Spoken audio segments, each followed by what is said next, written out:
I am speaking to you from the Cabinet Room at 10 Downing Street. This morning, the British ambassador in Berlin handed the German government a final note stating that unless we heard from them by 11 o'clock, that they were prepared at once to withdraw their troops from Poland, a state of war would exist between us. I have to tell you now that no such undertaking has been received, and that consequently this country is at war with Germany. You can imagine what a bitter blow it is to me that all my long struggle to win peace has failed. Yet I cannot believe that there is anything more or anything different that I could have done and that would have been more successful. Up to the very last, it would have been quite possible to have arranged a peaceful and honorable settlement between Germany and Poland. But Hitler would not have it. He had evidently made up his mind to attack Poland whatever happened. And although he now says he put forward reasonable proposals which were rejected by the Poles, that is not a true statement. The proposals were never shown to the Poles, nor to us. And though they were announced in the German broadcast on Thursday night, Hitler did not wait to hear comments on them, but ordered his troops to cross the Polish frontier the next morning. His action shows convincingly that there is no chance of expecting that this man will ever give up his practice of using force to gain his will. He can only be stopped by force. And we and France are today, in fulfillment of our obligations, going to the aid of Poland, who is so bravely resisting this wicked and unprovoked attack upon her people. We have a clear conscience. We have done all that any country could do to establish peace. The situation in which no word given by Germany's ruler could be trusted, and no people or country could feel itself safe, has become intolerable. And now that we have resolved to finish it, I know that you will all play your part with calmness and courage.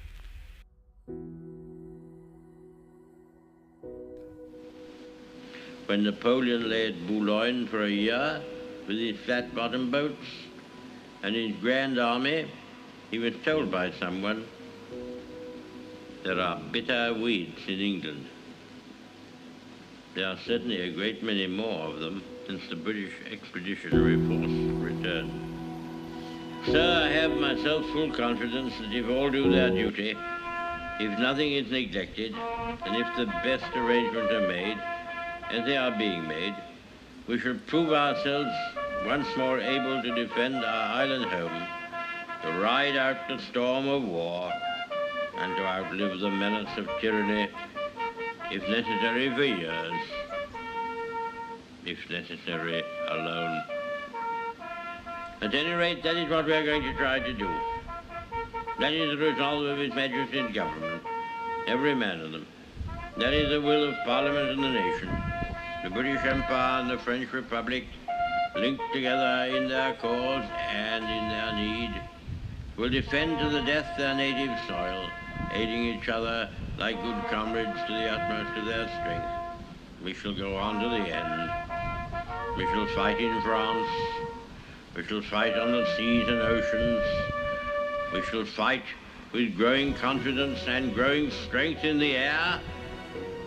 We shall defend our island, whatever the cost may be. We shall fight on the beaches. We shall fight on the landing grounds. We shall fight in the fields and in the streets. We shall fight in the hills. We shall never surrender.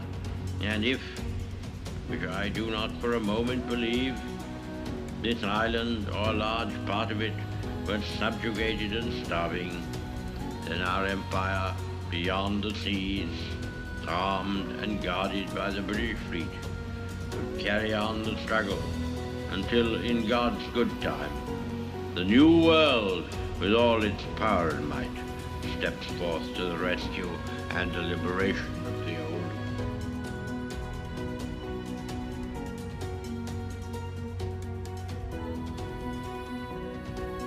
What General Weygand has called the Battle of France is over. The Battle of Britain is about to begin. Upon this battle depends the survival of Christian civilization. Upon it depends our own British life and the long continuity of our institutions and our empire. The whole fury and might of the enemy must very soon be turned on us. Hitler knows that he will have to break us in this island or lose the war. If we can stand up to him, all Europe may be freed, and the life of the world may move forward into broad, sunlit uplands. But if we fail, then the whole world, including the United States, including all that we have known and cared for, will sink into the abyss of a new dark age, made more sinister and perhaps more protracted by the lights of perverted science.